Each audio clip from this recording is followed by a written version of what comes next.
સ્વાગત છે આપનું સીએનબીસી બજારમાં. આપ જોઈ રહ્યા છો કોમોડિટી લાઈવ. કોમોડિટી બજારની ગતિવિધિની ચર્ચા કરવા હાજર છું હું નીરજ કંસારા. સૌપ્રથમ નજર કરી લઈએ આજના મુખ્ય સમાચારો પર. સતત ત્રીજા દિવસે ક્રૂડની કિંમતમાં ઘટાડો. બ્રેન્ટના ભાવ $85 નીચે આવ્યા. અમેરિકામાં બેરિલ વાવાઝોડું ધીમું પડ્યું હોવાથી કિંમતો પર અસર. સોના ચાંદીમાં નાની રેન્જમાં કામકાજ. કોમેક્સ પર સોનું $2350 પાસે. ચાંદીમાં પણ $30 આસપાસનો કારોબાર. ડોલર ઇન્ડેક્સમાં રિકવરી આવતા સોના ચાંદીના સેન્ટિમેન્ટ પડ્યા નબળા. પણ કોપરની તેજી આજે યથાવત. ફ્યુચર્સમાં ભાવ 1 મહિનાના ઉપલા સ્તરે પહોંચ્યા. જુલાઈમાં હાલ સુધી નોંધાઈ 5%ની તેજી. ફેડ ચેરમેન જેરોમ પોવેલના નિવેદનથી પણ મળ્યો સપોર્ટ. ખાદ્ય તેલ પર ફોકસ. અમેરિકામાં સોયાબીનના બમ્પર ઉત્પાદનના સંકેતોથી તેલીબિયાના વાયદામાં મંદી, જેમાં મલેશિયન પામ તેલનો વાયદો ઘટતા $4000 સપાટી તૂટી. કોટન પર પણ રહેશે ફોકસ. યુએસ ફ્યુચર્સ 4 વર્ષના નીચલા સ્તરની પાસે. ભારતમાં કિંમતો 2 વર્ષના નીચલા સ્તરે. નબળા એક્સપોર્ટથી કિંમતો પર બન્યું દબાણ.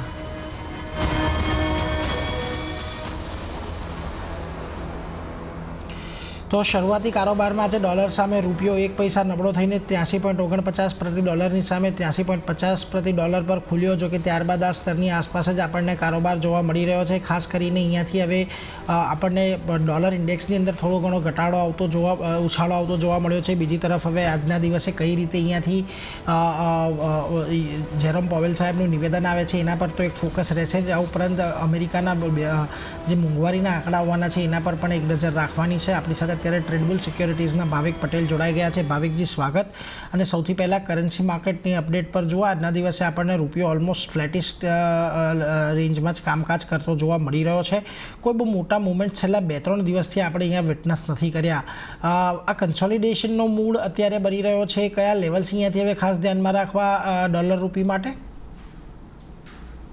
Good morning. આઈ થિંક ગઈકાલે આપણે જોયું કે જેરેમી પોવલનું જે સ્ટેટમેન્ટ હતું સેનેટ સામે મિડ યરનું, આઈ થિંક એ થોડુંક ન્યુટ્રલ જ હતું, બહુ હોકિશ નહોતું. બટ ઓલ્ધો એ લોકોએ એવું હજી ટાઈમલી નથી આપ્યો રેટ કટનો. બટ એ લોકોએ જરૂરથી જણાવ્યું છે કે ઓફકોર્સ અહીંયાથી આગળ જતા રેટ હાઇક તો નથી જ કરવાના. અને હવે માર્કેટ એક્સપેક્ટ કરી રહ્યા છે કે મે બી સપ્ટેમ્બરમાં એક રેટ કટ થઈ શકે. ઓલ્ધો ટ્રેન્ડ થોડુંક ન્યુટ્રલ હતો, પણ ડોલર આપણે ઇનિશિયલી જોયું તો થોડુંક તેજી તરફ ગયો હતો. પછી અત્યારના ફરીથી થોડોક વીક થઈ ગયો છે, કારણ કે કાલે આપણે જોઈશું તો મોંઘવારીના આંકડા પણ આવવાના છે. રૂપિયાની વાત કરીએ તો રૂપિયામાં પણ આપણે ઇન્ડિયાના પણ મોંઘવારીના આંકડા આવવાના છે. એટલે એના લીધે પણ આપણે જોઈ રહ્યા છીએ કે એકદમ ફ્લેટિશ કારોબાર થઈ રહ્યો છે. તો આઈ થિંક કાલના જ્યાં સુધી યુએસના મોંઘવારીના આંકડા ન થતા ત્યાં સુધી એક્સપેક્ટ નથી કરતો કે કોઈ મોટી તેજી કે મંદી આવી શકે. આઈ થિંક ટ્રેન્ડ ન્યુટ્રલ જ રહેશે. બટ હજી પણ આજના દિવસમાં મને બહુ કોઈ સ્ટ્રેન્થ દેખાતી નથી. મે બી સ્લાઇટ વીકનેસ જરૂરથી જોવા મળી શકે છે. તો અરાઉન્ડ 83.45ની આસપાસ બાય કરી શકાય છે, 83.60ના ટાર્ગેટથી. અને સ્ટોપ લોસ રાખી શકાય છે 83.35નો. આજના દિવસમાં મને નથી લાગતી કે રૂપિયામાં કોઈ મોટી નોંધપાત્ર મુવમેન્ટ આવે. સાઇડવેઝ જ રહેશે. આજના દિવસે રૂપિયો સાઇડવેઝ રહી શકે છે, પરંતુ 83.45ની આજુબાજુ આવે ત્યારે 83.35ના સ્ટોપ લોસ સાથે ખરીદી કરો. 83.60ના લેવલ એક તમને આવતાના સમયની અંદર જોવા મળી શકે છે. એટલે હજી અહીંયાથી રૂપિયો થોડો નબળો થાય આવનારા દિવસોની અંદર એવા અત્યારે તો સંકેતો આપણને બનતા દેખાઈ રહ્યા છે. પરંતુ એક સોના પર પણ ખાસ નજર કરવી છે ભાવિકજી, કારણ કે જો સોનામાં આપણને ખાસ કરીને વોલેટાઇલ થોડું કામકાજ જોવા મળ્યું છે. આજે ભાવ $2360ની પાર છે. સ્થાનિક બજારમાં 72,500ની ઉપર કામકાજ થઈ રહ્યું છે. અને વ્યાજદરને લઈને ફેડના નિવેદનો બાદ સોનાની કિંમતોમાં થોડાક ઉતાર ચઢાવ આપણને આવતા જોવા પણ મળ્યા ગઈકાલે અને આજના દિવસમાં.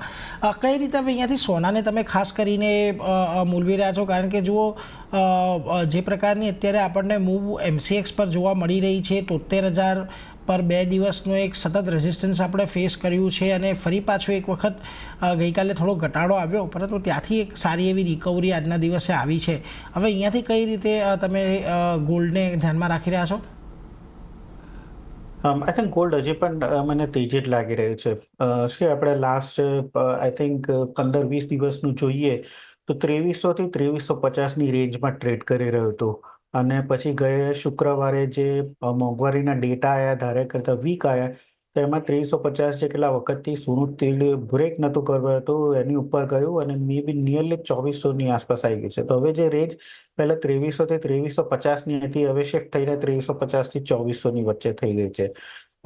જેમ કે મેં કીધું કે આગળ જતા પણ જો કાલે મોંઘવારીના આંકડા થોડા વીક આવે છે તો આઈ થિંક ફરીથી રેટ કટનો જે પ્રોબેબિલિટી જે છે જે અત્યારના 71% છે એ મે બી વધી શકે છે અને સોનામાં ઓર તેજી થઈ શકે છે.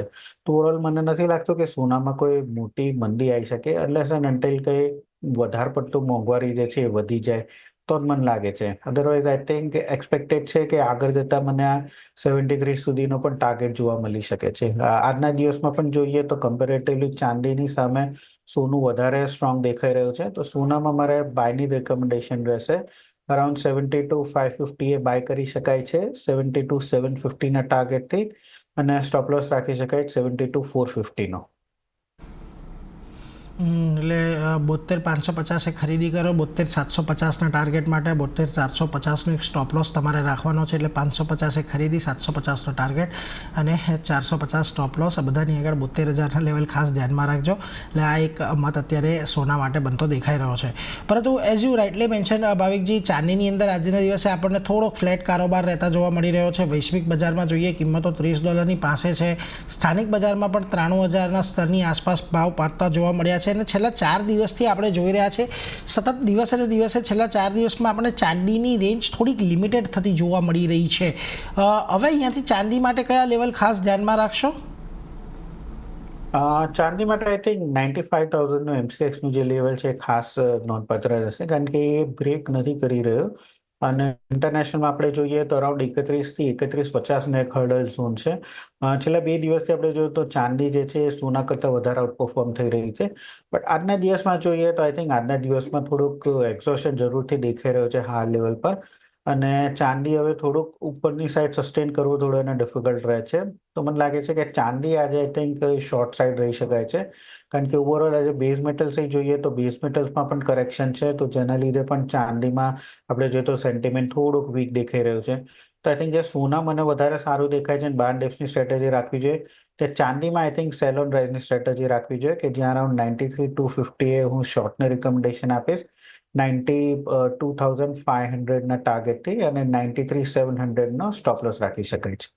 આગળ વધી આપણે બેઝ મેટલ્સ પર ચર્ચા કરી તો ગઈકાલની તેજી બાદ આજે શરૂઆતી કારોબારમાં મોટાભાગના મેટલ્સમાં દબાણ રહ્યું. સૌથી વધારે નરમાશ આજે આપણને એલ્યુમિનિયમની કિંમતોમાં જોવા મળી. જોકે કોપરમાં મજબૂતી હજી પણ યથાવત રહેતા ફ્યુચર્સમાં કિંમતો આશરે 1 મહિનાના ઉપલા સ્તરની પાસે આપણને પહોંચતી જોવા મળી હતી. જોકે અત્યારે જુઓ તો આપણને તમામ જે બેઝ મેટલ્સ છે થોડાક દબાણ સાથે MCX પર કામકાજ કરતા દેખાઈ રહ્યા છે. પરંતુ ભાવિકજી, આપણે આગળ વધી અને જુઓ ખાસ કરીને કોપરની વાત કરીએ તો જુલાઈ મહિનાની અંદર આપણને સારો એવો ઉછાળો અત્યાર સુધીમાં આપણને કોપરની અંદર આવતો દેખાઈ ગયો છે અને ખાસ કરીને જે પ્રકારે અહીંયાથી ફેડનું નિવેદન આવ્યું છે એ પ્રમાણે પણ અહીંયાથી આપણને થોડી ઘણી સેન્ટિમેન્ટલ અસર આ બધા એના પર જોવા મળી છે. કારણ કે જે પ્રમાણે જો ગઈકાલે થોડોક ડોલર ઇન્ડેક્સની અંદર પણ ઉછાળો આવ્યો એની પણ અહીંયા એક અસર કોપર પર ને એ બધા પર આપણને જોવા મળી. હવે અહીંથી કઈ રીતે તમે ખાસ આ ધ્યાનમાં રાખી રહ્યા છો કોપર અને અન્ય બેઝ મેટલને? આઈ થિંક લાસ્ટ વીક આપણે જોયું તો કે બધી બેઝ મેટલ્સમાં થોડી તેજી જોવા મળી હતી. એક કારણ એ પણ છે કે ચાઇનાની જે પ્લેનરી મીટિંગ જે છે એ 15થી 17 જુલાઈમાં છે અને યુઝ્યુઅલી આ મીટિંગમાં જે ચાઇનીઝ કમ્યુનિસ્ટ પાર્ટી જે છે એ આગળ જતા મોટા ડિસિશન્સ લેતા હોય છે કે ઇકોનોમીમાં શું કરવું જોઈએ, ક્યાં સબસિડી આપવું જોઈએ કે ક્યાં ઇકોનોમીને કયા સેક્ટરને પુશ આપવું જોઈએ. તો એક્સપેક્ટેશન છે કે પ્રોપર્ટી માર્કેટ કારણ કે એટલું વીક થઈ રહ્યું છે તો થોડુંક બૂસ્ટ આપી શકે છે. તો એની એક્સપેક્ટેશનમાં થોડુંક બેઝ મેટલ્સમાં આપણને તેજી જોવા મળી હતી. હાલ અત્યારના ડોમેસ્ટિકલી આપણે કોપરની વાત કરીએ તો કોપરમાં LMEમાં આપણે જોઈએ તો LMEમાં ઇન્વેન્ટરીઝ થોડીક વધી રહી છે. શેંઘાઈમાં પણ આપણે જોઈએ તો શેંઘાઈમાં એપ્રિલ 2020-25 સૌથી વધારે કોપરની ઇન્વેન્ટરી છે. એટલે કે અત્યારે થોડીક ઓછી થઈ છે બટ ઓવરઓલ હજી પણ ઇન્વેન્ટરીઝ વધારી રહી છે. સામે આપણે ડિમાન્ડ જોઈએ તો ડિમાન્ડ એટલી ખાસ કંઈ છે નહીં. એટલે હવે ફરીથી કોપરમાં આપણને થોડુંક મંદી તરફ વ્યૂ દેખાઈ રહ્યો છે. આઈ થિંક એક્સપેક્ટેશન છે કે અહીંયાથી હજી પણ થોડુંક કરેક્શન આવી શકે છે. કોપરમાં 867થી હું શોર્ટની રિકમેન્ડેશન આપીશ 862ના ટાર્ગેટથી અને સ્ટોપ લોસ રાખી શકાય 870નો. એલ્યુમિનિયમની વાત કરીએ તો આઈ થિંક એલ્યુમિનિયમમાં આજે આપણે ખાસી એવી વીકનેસ જોવા મળી છે, અને મને લાગે છે કે આગળ જતા એલ્યુમિનિયમના જે પ્રાઇસીસ છે હજી પણ વીક થઈ શકે છે, કારણ કે જે સ્મેલ્ટર્સ જે ચાઇનામાં જે છે એ ઓપરેશનલ ફરીથી થઈ ગયા છે, તો ત્યાંથી સપ્લાય સ્ટાર્ટ થયો છે, અને જે ડિમાન્ડ જે છે એ ઓછી થઈ છે, કે ત્યાં ઇનફેક્ટ જે પ્રીમિયમ હતું એ અત્યારના ડિસ્કાઉન્ટમાં ચાલી રહ્યું છે. તો એ પણ દર્શાઈ રહ્યું છે કે ત્યાંની જે લોકલ ડિમાન્ડ છે ઓછી થઈ રહી છે, અને પ્લસ જે સપ્લાય છે એ વધી રહ્યો છે. તો એ ઓફકોર્સ પ્રાઇસીસ માટે નેગેટિવ છે, અને એલ્યુમિનિયમ એક્સપેક્ટ કરી રહ્યો છે કે આગળ જતા 225 થી 224 સુધી પણ આવી શકે છે. તો પોઝિશનલી શોર્ટ કરી શકાય છે 232 ના સ્ટોપ લોસથી, અને ટાર્ગેટ રાખી શકાય 225 નો નીચેની સાઈડ. એટલે જો એલ્યુમિનિયમમાં હજી થોડીક નરમાશની અપેક્ષા, 225ના ટાર્ગેટ માટે શોર્ટ કરીને ચાલો, 232નો સ્ટોપ લોસની સાથે એલ્યુમિનિયમ માટે આજના દિવસે આ સલાહબંધી દેખાઈ રહી છે. બીજી તરફ કોપરની અંદર થોડી ખરીદારીની સલાહ છે, એટલે એના પર એક ખાસ ધ્યાન રાખતા રહેજો. આ બંને બેઝ મેટલ પર આપણે નજર રાખવાની છે. પરંતુ આગળ વધીએ અને આપણે ક્રૂડની એક ચર્ચા કરીએ. ક્રૂડમાં પણ જુઓ, સતત ચોથા દિવસમાં આજે દબાણ જોવા મળ્યું છે. બ્રેન્ટના ભાવ $85 નીચે આવ્યા. નાઇમેક્સ ક્રૂડમાં પણ ફ્લેટ ટુ નેગેટિવ કામકાજ રહ્યું. અમેરિકામાં જે બેરિલ વાવાઝોડું ધીમું પડ્યું છે, એને લીધે ક્રૂડના સેન્ટિમેન્ટ થોડા બગડ્યા હતા. ખાસ કરીને જુઓ, અહીંયાથી 2-3 વસ્તુ આજના દિવસે ક્રૂડની અંદર અહીંયાથી થતી દેખાય છે. એક તરફ તો જે બેરિલ વાવાઝોડાને કારણે રીગ પર જે અસરો ઓઇલ રીગો હતી એના પર કંઈક મોટો કામકાજ ઠપ પડી શકે, અને એને કારણે સપ્લાય સાઇડ પર થોડીક ચિંતા આવે એવું આપણે શરૂઆતી અનુમાન હતું, પરંતુ એવું કોઈ મોટી અસર આપણને બેરિલની જોવા નથી મળી. એ કારણથી આજે થોડું દબાણ આપણને એક્સટેન્ડ થતું જોવા મળ્યું છે, ભાવિકજી. યસ, એક તો મુખ્ય કારણ એ છે, આપણે પહેલા પણ જોયું કે 6,100 થી 7,000 સુધી વન વે રેલી ક્રૂડમાં થઈ હતી. એટલે ઓફકોર્સ 7,000ની આસપાસ આપણે જોઈએ તો ત્યાંથી થોડુંક પ્રોફિટ બુકિંગની કોન્સોલિડેશન ઓન ધ કાર્ડ્સ હતું જ. પછી થોડુંક સ્ટાર્ટિંગમાં એવું પણ ન્યૂઝ આવ્યા કે ઇઝરાયલ હમાસમાં હવે થોડુંક મે બી જે કોન્ફ્લિક્ટ છે એ થોડુંક ઓછું થઈ શકે છે, અને આગળ જતાં કંઈક સીઝ ફાયર પણ થઈ શકે છે. તો એમાં સ્લાઇટ કરેક્શન આવ્યું, ઓલ્ધો અત્યારના ફરીથી કોઈ એવા ન્યૂઝ નથી.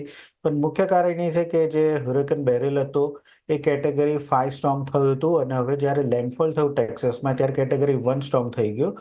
અને હવે આગળ જતા જે ઘણી બધી ઓફલાઈન ફેસિલિટીઝ જે ક્રૂડની હતી એના ઉપર કોઈ મોટું મેજર ઇમ્પેક્ટ થશે નહીં. તો એના લીધે આપણે જોઈ રહ્યા છે કે ક્રૂડમાં અત્યારના કરેક્શન જોવા મળ્યું છે, અને આઈ થિંક એક્સપેક્ટેડ છે કે આ કરેક્શન છે એ કન્ટિન્યુ રહી શકે છે, કારણ કે ગઈકાલે EIના આંકડા પ્રમાણે ઇન્વેન્ટરીઝ ઘટી છે, બટ તે છતાં પણ પ્રાઇસીસ આપણે જોઈએ છે તો વીક થઈ રહ્યું છે. તો દેટ મીન્સ કે અત્યારના કોઈ પણ પોઝિટિવ ન્યૂઝ છે, માર્કેટ ડિસ્કાઉન્ટ કરી રહ્યું છે, ક્લિયરલી પ્રોફિટ બુકિંગ ઝોનમાં જ ચાલી રહ્યું છે. તો એક્સપેક્ટ કરી રહ્યો છું કે આ 6650 થી 6600 સુધી પણ જોવા મળી શકે છે. તો આઈ થિંક ક્રૂડ ઓઇલ જે 6800નો પુટ છે એ મને લાગી રહ્યું છે કે એ પોઝિશનલી બાય કરી શકાય છે. અરાઉન્ડ 90 ચાલે છે એ 130ના ટાર્ગેટથી, અને સ્ટોપ લોસ રાખી શકાય 80નો. તો 6800નો પુટ જે છે 17 જુલાઈનો એ હું બાય કરવાને રિકમેન્ડેશન આપું છું. એટલે જો ક્રૂડમાં અત્યારે પોઝિશન લેવી હોય તો અત્યારે થોડાક ઘટાડાના અનુમાન બની રહ્યું છે હજુ પણ, એટલે 6800નો પુટ ખરીદીને તમે અહીંયાથી ચાલી શકો છો. એના પર એક ખાસ ધ્યાન રાખજો. પરંતુ આપણે આગળ વધીએ અને નેચરલ ગેસની વાત કરીએ તો આજના દિવસે જો થોડો ઘણો ઘટાડો નેચરલ ગેસ પર બતાવી રહ્યો છે, પરંતુ છેલ્લા 4 દિવસથી જોઈ રહ્યા છે ભાવિકજી, આપણે અહીંયા 195ની આજુબાજુ એક સારો સપોર્ટ આપણને જોવા મળ્યો છે. કઈ રીતે અહીંયાથી નેચરલ ગેસ પર તમે ધ્યાન રાખી રહ્યા છો? યસ, નેચરલ ગેસ 195 193ની આસપાસ એક બેઝ બનાવી રહ્યો છે. આપણે જોયું છે કે સતત 266થી આ કાઉન્ટરમાં કરેક્શન આવી રહ્યું હતું, અને એક કારણ એ હતું કે જૂનમાં રેકોર્ડ હીટ પછી જે ત્યાંના US પ્રોડ્યુસર્સ છે એ લોકોએ વોલેન્ટરીલી પ્રોડક્શન કટ કર્યું હતું. તો ડિમાન્ડ વધી હતી, સપ્લાય ઓછું હતું, પણ જેમ જેમ હવે રેકોર્ડ હીટ ત્યાં આવ્યું એ લોકોએ પ્રોડક્શન છે એ વધારી દીધું, તો એના લીધે ઇન્વેન્ટરીઝ જે છે એ વધવાનું સ્ટાર્ટ થઈ હતી. અને આ જે રીતે હ્યુરિકેન આવ્યું હતું એના લીધે પણ જે હીટિંગ ડેઝ હતા એ થોડું ઓછું થયું હતું, એટલે એના લીધે ડિમાન્ડ ઓછી થઈ અને સામે સપ્લાય જે છે કન્ટિન્યુઅસ વધી રહ્યો છે. હવે જોઈએ તો હ્યુરિકેન પતી ગયું છે, હવે ફરીથી એક્સપેક્ટેશન છે કે આગળ થોડીક હીટ રહેશે, તો કુલિંગ ડિમાન્ડ થઈ શકે છે, ઓલ્ધો ઇન્વેન્ટરીઝ ઘણી હાઈ છે.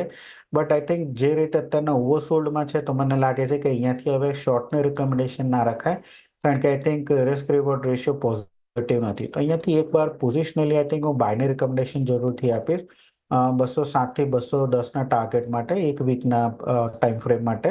અને પોઝિશનલી સ્ટોપ લોસ રાખી શકાય 193નો. તો કરંટ માર્કેટ પ્રાઇસથી જ 210ના ટાર્ગેટથી બાય કરી શકાય છે 193ના સ્ટોપ લોસથી. હવે એગ્રી કોમોડિટી પર નજર કરીએ. એગ્રી કોમોડિટીની વાત કરીએ તો આજે મસાલા પેકમાં ધાણામાં તમને થોડીક નરમાશ જોવા મળી રહી છે, પણ સામે જીરું અને હળદર આ બંને પોઝિટિવ કામકાજ કરી રહ્યું છે. બીજી તરફ ગુવાર પેકમાં પણ 5%થી વધુની આપણને તેજી જોવા મળી રહી છે. તો એરંડા અને કપાસિયા ખોળમાં પણ મજબૂતીના સંકેતો મળી રહ્યા છે, એટલે એના પર એક ખાસ ધ્યાન રાખજો. આમ તો એક કપાસ પર ખાસ કરીને વાત કરવી છે. જુઓ, આજે જે પ્રમાણે આપણને રિપોર્ટ ભાવિક જે આવતા દેખાઈ રહ્યા છે, કોટનના ભાવ જે વૈશ્વિક સ્તરે આપણને ઘટાડો જોવા મળ્યો છે. ભારતની અંદર પણ આપણને જોઈ રહ્યા છે કે કોટનના ભાવ ઘણા નીચે આવ્યા છે. બીજી તરફ ગઈકાલે મહારાષ્ટ્રના આપણને ખરીફ વાવણીના આંકડા આવતા દેખાયા, અને એની અંદર કોટનની વાવણીમાં પણ ત્યાં આગળ ખાસો એવો વધારો આપણને થતો જોવા મળ્યો છે. લાગે છે આ વખતે થોડી આવક અહીંયા વધારે રહે તો કપાસિયા ખોળ આ બંનેના ભાવ પર કોઈ લાંબી અસર આપણને જોવા મળે.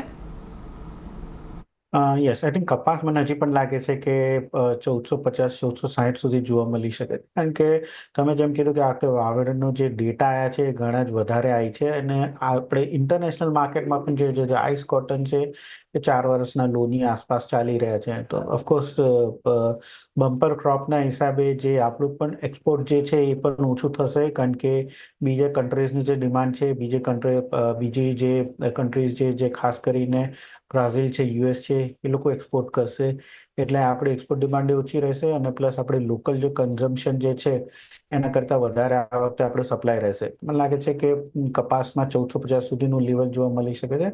અને કપાસિયા ખોળમાં આપણે જોયું તો હાલ અત્યારના થોડીક તેજી તરફ દેખાઈ રહ્યું છે, પણ પહેલા પણ આપણે જોયું કે 3000ની આસપાસનું જે લેવલ છે ત્યાંથી એક પ્રોફિટ બુકિંગ થઈ શકે છે.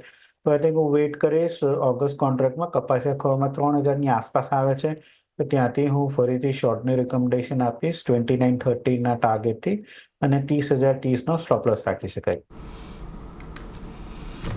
કે જુઓ, અહીંયા 30,030ના સ્ટોપ લોસની સાથે એક ઘટાડા તરફી કારોબાર તમને આવતો જોવા મળી શકે છે કપાસિયા ખોળની અંદર, એટલે એના પર એક ખાસ ધ્યાન રાખજો. હજી અહીંયાથી થોડા ઘટાડાની અપેક્ષા આપણે અહીંયાથી રાખી રહ્યા છીએ.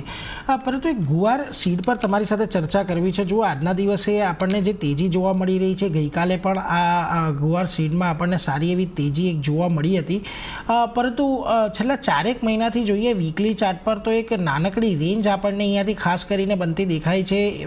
5250 ઉપરમાં 5600ની આજુબાજુની લાગે છે. આ જે પ્રકારના અત્યારે આપણને સંકેતો મળતા દેખાઈ રહ્યા છે. જોકે રાજસ્થાનની અંદર પણ થોડીક વાવણી વધી છે અત્યારે તો, પરંતુ લાગે છે અહીંયા કોઈ આપણને તેજી જોવા મળે ગુવાર સીડમાં આવનારા સમયમાં.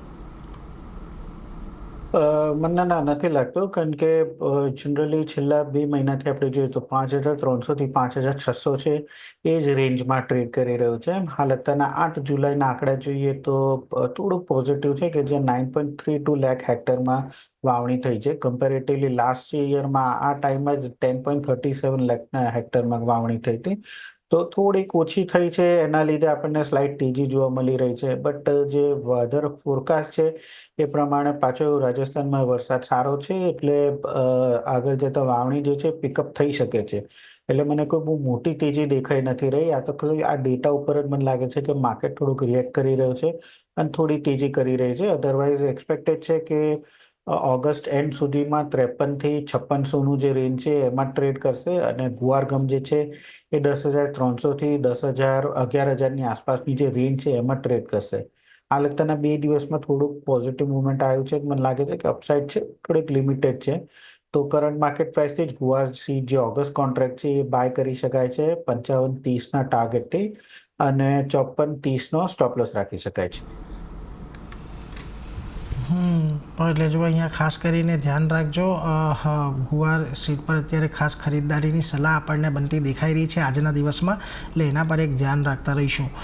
બીજી તરફ ખાસ કરીને આજના દિવસમાં જુઓ એક જીરા પર નજર પડતી દેખાઈ રહી છે જીગરજી, કારણ કે આપણને સારી એવી ઘટાડો 2-3 દિવસનો આવ્યા બાદ આજે થોડીક નીચલા લેવલેથી ખરીદી આવતી જોવા મળી રહી છે, અને ખાસા સપોર્ટના લેવલ પાસે આવતું જોવા મળ્યું છે જીરું ગઈકાલે. લાગે છે અહીંયા કોઈ ટેકનિકલ બાઉન્સ ફરી પાછો આપણને જોવા મળે. જો કે અહીંયા ટેકનિકલ બાઉન્સની આજુબાજુ પણ આવતા 30,000 પર એક મોટું રેઝિસ્ટન્સ નડી રહ્યું છે. યસ, આઈ થિંક અત્યારના જે રીતે મોન્સૂન પ્રોગ્રેસ કરી રહ્યું છે એ રીતે આઈ થિંક બધા આપણા સ્પાઇસ કોમ્પ્લેક્સમાં જોઈએ તો થોડીક એના લીધે કરેક્શન જોવા મળી રહ્યું છે. બટ ઓગસ્ટ પહેલાં કોઈ પણ ઇન્ટરનેશનલ માર્કેટમાં જોઈએ તો જીરું આવવાનું નથી અને પ્લસ ઇન્ટરનેશનલ માર્કેટની સામે આપણું જોઈએ જીરું તો એ થોડું સસ્તું થઈ રહ્યું છે. એટલે અત્યારે એક્સપોર્ટનું ઇન્ક્વાયરીઝ જરૂરથી આવી રહ્યું છે અને એના લીધે જ આપણે પ્રાઇસીસમાં સ્લાઇટ આપણે જોયું છે કે થોડુંક ઉછાળો જોવા મળ્યો છે અને ટેકનિકલી પણ જોઈએ તો 27,000 થી 26,000નું આઈ થિંક એક સારું બેઝ છે. 30,000નું એક હર્ડલ છે. તો મને લાગે છે કે બધા જ સ્પાઇસ કોમ્પ્લેક્સમાં આઈ થિંક અહીંયા હજી પણ થોડીક તેજીની જગ્યા છે. તો 27,800ની આસપાસ જ હું બાયને રિકમેન્ડેશન આપીશ 28,800ના ટાર્ગેટથી અને 27,400 સોરીનો ઓગસ્ટ કોન્ટ્રાક્ટમાં સ્ટોપ લોસ રહેશે.